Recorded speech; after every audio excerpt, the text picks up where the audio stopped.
క్రీస్తునందున ప్రియులకు ప్రేమతో వందనాలు తెలియజేయుచున్నాను. ఏప్రిల్ నెల 13వ తేదీ 2025. ఈ రోజు దేవుడు మనకు చేస్తున్న వాగ్దానం ఏమిటనగా జకర్యా గ్రంథము 9వ అధ్యాయము 9వ వచనం. సియోను నివాసులారా బహుగా సంతోషించుడి, యెరూషలేము నివాసులారా ఉల్లాసముగా ఉండుడి. నీ రాజు నీతిపరుడును రక్షణ గలవాడును దీనుడునై గాడిదను గాడిద పిల్లను ఎక్కి నీ యొద్దకు వచ్చుచున్నాడు. ఆమేన్. నా ప్రియమైన సహోదరి సహోదరులారా, ఈరోజు మట్టలాదివారం. యేసుక్రీస్తు ప్రభుల వారు జయోత్సాహముతో యెరూషలేము వీధులలో ఊరేగించబడినటువంటి దినం. దేవునికి మహిమ కలుగును గాక. నా ప్రియమైన సహోదరి సహోదరులారా, గాడిద మీద ఊరేగుతూ ఆయన ఈరోజు యెరూషలేములో ప్రవేశించాడు.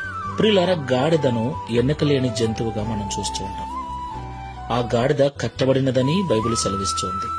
యేసుక్రీస్తు ప్రభుల వారు కట్టబడిన ఆ గాడిదను విడిపించి దాని మీద ఆయన ఊరేగాడు.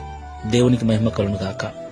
ఈ మాటలు వింటున్న ప్రియ సహోదరి సహోదరుడా, కట్టబడిన స్థితిలో బంధించబడిన స్థితిలో ఉన్న వారిని ఆయన విడిపించే దేవుడై ఉన్నాడు. దేవునికి మహిమ కలుగును గాక. పాపములో ఉన్న వారిని విడిపించుటకు రక్షణ గలవాడై ఉన్నాడు. శోధనలలో బాధలలో బంధించబడిన వారిని విడిపించుటకు దీనుడై ఉన్నాడు. పాపములు నలిగిపోతున్న వారిని విడిపించుటకు, శాపములో బంధించబడిన వారిని విడిపించుటకు నీతిపరుడై ఉన్నాడు. దేవునికి మహిమ కలుగును గాక. ఈ మాటలు వింటున్న ప్రియ సహోదరి సహోదరుడా, ఆయన నీ యొద్దకు వస్తున్నాడు. ఆయన నిన్ను విడిపించటానికి సిద్ధంగా ఉన్నాడు. ఆయనను నీ మనస్సును తెరచి ఆహ్వానించు, నీ హృదయంలోనికి ఆహ్వానించు.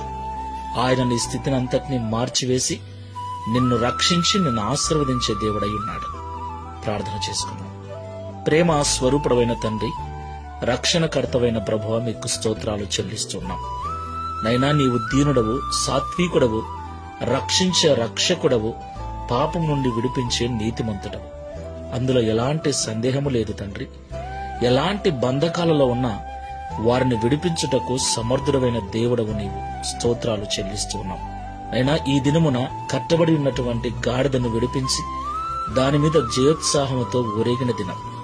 అలాగే మాటలు వింటున్న వారిలో వ్యసనాలలో, బాధలలో, అప్పులలో, సమస్యలలో, ఆర్థికపరమైన ఇబ్బందులలో బంధించబడి బాధపడుచున్న వారిని విడిపించి వారి జీవితములలో విజయమును అనుగ్రహించి విజయోత్సాహముతో సంబరాలు చేసుకున్నట్లు కృపను అనుగ్రహించు.